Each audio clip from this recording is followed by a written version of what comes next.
सिर्फ 5 सालों में 11,000 करोड़ की कंपनी, 35% का market share in TWS, 1500 crore का रेवेन्यू इन फाइनेंशियल ईयर 2021, 61% की year on year profit growth. India में सेल होने वाले हर 10 में से 6 ईयरफोन्स बोट के होते हैं। 5 साल पहले जिस कंपनी को कोई जानता भी नहीं था, those company sell 10,000 plus product every day in 2022। But the question is that deep side the presence of big players like JBL, VV and Noise, how Aman Gupta made Boat has achieved such a strong position in this segment. Now considering is a fact that Boat is going for 2,000 crore rupees IPO.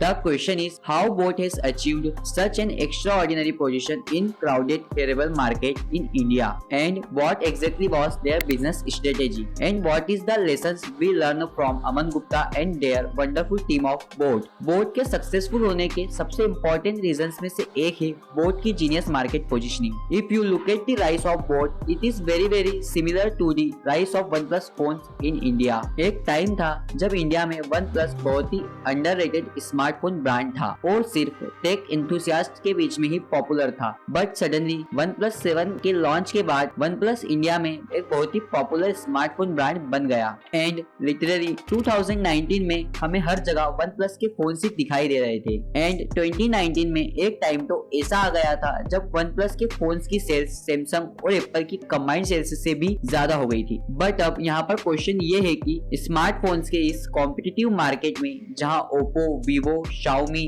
Samsung और Apple जैसे बड़े brands ने market share को capture किया हुआ है, वहाँ OnePlus एक लीजेंड स्मार्टफोन ब्रांड कैसे बना? तो इस क्वेश्चन का आंसर हम इस प्राइसिंग चार्ट में देखेंगे। अगर आप पीछे जाकर स्मार्टफोन्स की प्राइस के बारे में पता करेंगे तो आपको पता चलेगा कि that time iPhone was the costliest phone in the market with the price of 85,000 and above. And उसके बाद सैमसंग के फोन्स थे जिनकी प्राइस 55 टू 85,000 के बीच में थी। एंड उसके बाद ओप्पो, वीवो, शाओमी और लावा जैसे स्मार्टफोन ब्रांड्स थे जो कि 25,000 एंड बिलो वाली ऑडियंस को टारगेट कर रहे थे। बट हाउएवर इन सभी कंपनीज के पास कॉस्टलीस्ट स्मार्टफोन्स अवेलेबल थे, but in India they are focusing on the price range of 25,000 and below. And 25,000 से 55,000 के बीच में एक ह्यूज प्राइस गैप थी जिनको इनमें से कोई भी स्मार्टफोन कंपनी फुलफिल नहीं कर रही थी। हालांकि सैमसंग के कुछ फोन्स थे जो इस प्राइस रेंज में अवेलेबल थे, but as we all no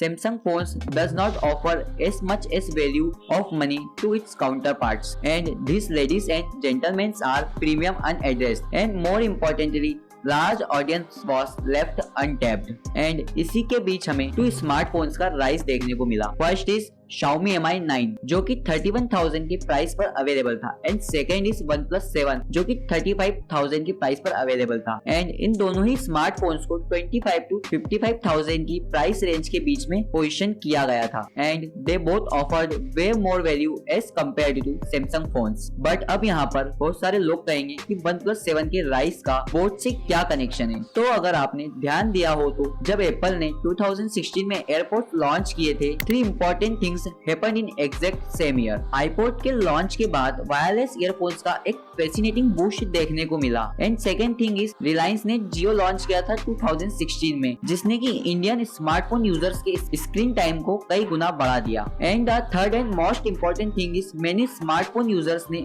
अपने स्मार्टफोन्स के साथ ईयरफोन को शिफ्ट करना स्टॉप कर दिया था। एंड इन सभी रीजंस ने मिलकर इंडिया में एक बहुत बड़ी हियरेबल मार्केट क्रिएट की। एंड इस बूम को देखते हुए बहुत सारी पॉपुलर कंपनीज ने इंडियन हियरेबल मार्केट में एंटर किया। अगर आप उस टाइम के मोस्ट पॉपुलर ब्रांड्स के प्राइसिंग चार्ट्स को देखें तो यहाँ पर जो अल्ट्रा प्रीमियम कैटेगरी है वहाँ पर 15 टू 17,000 की प्राइस रेंज में बोस और एप्पल ये दोनों कंपनीज राज करती हैं। एंड जो सेकंड आती है वो है प्रीमियम कैटेगरी, जहां पर 10 टू 15,000 की प्राइस रेंज में JBL मार्केट लीडर है। थर्ड कैटेगरी आती है सब प्रीमियम, जहां पर 5 टू 10,000 की प्राइस रेंज में सारा मार्केट शेयर सेनहाइजर के पास है, जिसकी ईयरफोन 6,400 की स्टार्टिंग प्राइस पर अवेलेबल है। अब लास्ट एंड फोर्थ कैटेगरी आती है अफोर्डेबल, जिसमें की मैक्सिमम मार्केट शेयर 4 कंपनीज के पास है, Mivi, Noise, boat and Skullcandy. अब यहाँ पर क्वेश्चन ये है कि इतनी सारे बिग कॉम्पिटिटर्स के होते हुए बोट ने इस कैटेगरी में कैसे एंटर किया और कैसे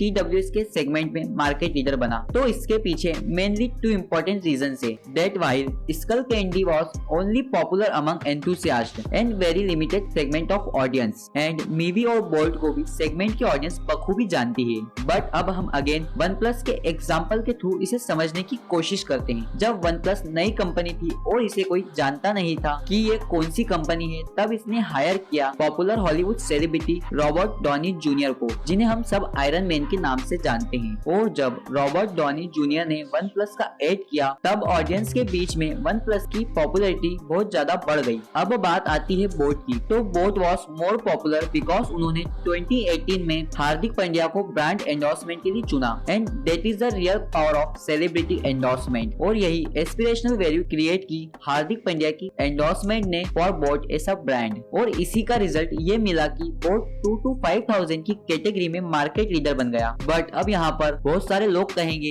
कि जस्ट बिकॉज कोई सेलिब्रिटी किसी प्रोडक्ट की एडवर्टाइजमेंट कर रहा है, उसे देखकर कोई क्यों उस प्रोडक्ट को बाय करेगा। तो अब हम यहाँ पर मार्केटिंग के बेसिक्स को समझने की कोशिश करते हैं। तो यहाँ पर जब भी कोई कस्टमर कोई प्रोडक्ट को चूज करता है, तो वो किसी भी प्रोडक्ट को इन 2 चीजों के बेसिस पर सिलेक्ट करता है। First is tangible value and second is perceived value. Tangible value इसका मतलब होता है प्रोडक्ट की रियल वैल्यू, मतलब कि अगर किसी ईयरफोन की साउंड क्वालिटी बहुत अच्छी है तो it has great tangible value. Perceived value इसका सीधा सा मतलब होता है जो भी प्रोडक्ट आप चूज कर रहे हो, उसकी पैकेजिंग कैसी है, बॉक्स कैसा है, उसकी ब्रांड एंडोर्समेंट कौन कर रहा है, और वो देखने में कूल लग रहा है या नहीं। एक एग्जांपल के थ्रू समझते हैं। अगर मैं आपके सामने 2 ईयरफोन्स लाकर रख दूं, एक किसी रैंडम ब्रांड का एंड सेकंड जिसकी ब्रांड एंडोर्समेंट हार्दिक पांड्या कर रहा है, तो डेफिनेटली आप उसी प्रोडक्ट को चूज करेंगे जिसकी ब्रांड एंडोर्समेंट हार्दिक पांड्या कर रहा है। So the thing is to force you to purchase a product like earphone is perceived value. अब ये स्ट्रेटेजी कितनी पावरफुल है, इससे हम एक सिंपल सी कैलकुलेशन के थ्रू समझते हैं। मान लीजिए कि अगर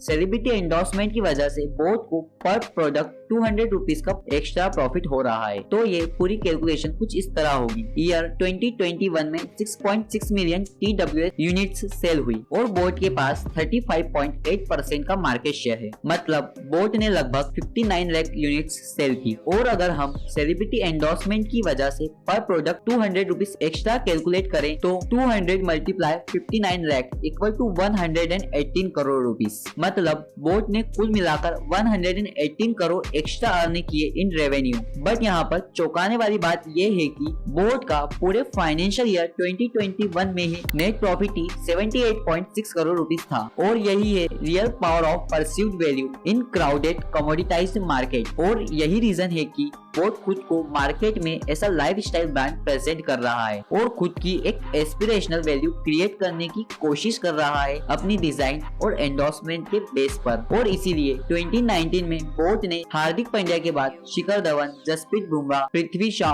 और बॉलीवुड सेलिब्रिटीज में कार्तिक आर्यन, कियारा आडवाणी और नेहा कक्कर को साइन किया। उसके बाद ईयर 2020 में दिलजीत और श्रेयस अय्यर को साइन किया और अपने ब्रांड के लिए एक पावरफुल एस्पिरेशनल वैल्यू क्रिएट की। बोट की सक्सेस का सेकेंड इम्पोर्टेंट रीजन था बोट का अनदर प्रोडक्ट बोट स्टोन, जो कि मार्केट में अवेलेबल सबसे बेस्ट स्पीकर्स में से एक था। और बोट का ये प्रोडक्ट बिना किसी सेलिब्रिटी एंडोर्समेंट के ही बहुत ज्यादा पॉपुलर था। और उस टाइम पर JBL का फ्लिप जो कि 4,999 के हायर प्राइस पर अवेलेबल था, बोट स्टोन सिर्फ 2,199 के अफोर्डेबल प्राइस पर अवेलेबल था। और इसी रीजन की वजह से बोट मार्केट में अवेलेबल रियलमी और वन प्लस जैसे ब्रांड्स से ऊंचा खड़ा था। एंड आज भी मार्केट में बोट की ईयरफोन्स 289 रुपीज के मिनिमम प्राइस पर अवेलेबल है, जिन्हें स्टूडेंट आसानी से बाय कर सकते हैं। और जब ये स्टूडेंट्स बोट के प्रोडक्ट्स को लाइक करना स्टार्ट कर देंगे एंड आफ्टर ग्रेजुएशन जब इनकी परचेसिंग पावर बढ़ेगी, तब ये बोट के प्रीमियम प्रोडक्ट्स यूज करने वाले कस्टमर बन जाएंगे। And this is how building up quality product, life style marketing and right time to enter in hearable market and strategic collaborations के थ्रू अमन गुप्ता और उनकी पूरी टीम बोट को इंडियन हियरेबल मार्केट में मार्केट लीडर बना पाई। अब आते हैं वीडियो के सबसे इम्पोर्टेंट पार्ट पर, और वो है business lesson from boat success. Market में अपने किसी भी प्रोडक्ट को लॉन्च करने से पहले ये डिफरेंशिएट कर ले कि आप मार्केट में अवेलेबल अपने बिग कॉम्पिटिटर्स से कैसे अलग हैं। आपके पास एक मोट होना चाहिए। सबसे पहले मार्केट में गैप फाइंड करें और ये देखें कि आपका प्रोडक्ट उस गैप को कैसे फुलफिल कर सकता है। Importance of brand endorsement. Starting में आपको ये लग सकता है कि ब्रांड एंडोर्समेंट बहुत ज्यादा एक्सपेंसिव है या फिर इसकी क्या जरूरत है, बट कई केसेस में यह आपके लिए गेम चेंजर साबित हो सकता है इन crowded commoditized market. If you feel that you have got some value from this video, then like this video and subscribe to our channel for more valuable content. Thank you so much for watching this video.